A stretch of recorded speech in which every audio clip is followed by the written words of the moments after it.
The Sectoral Recovery Capacity Assessment tool is a wonderful tool. I can say that having gone through the preliminaries of it, seeing how it works, what I'm glad for that. We live in a data-driven society, data-driven world, and it would help response, it would help mitigation. There's so many aspects of disaster management. It definitely will play a role because of the information that will be gathered. It would allow us also to focus on areas that are of immediate need.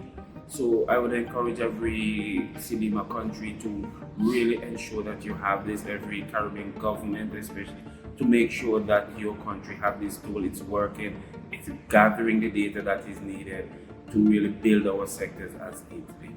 Our general takeaways from the session is that we are very comfortable knowing that the tool is assessing the methodology based on three main pillars, which are often challenges in our countries, which is governance, technical capacities, and resources and tools.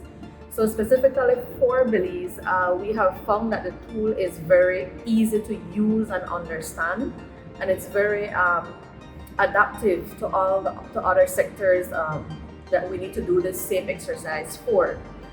It also highlighted that we need to include recovery plans and actions within our comprehensive DRM framework, and that, relative to the damage assessment and needs analysis committee, it highlights what we've always been saying, that we need to have baseline data.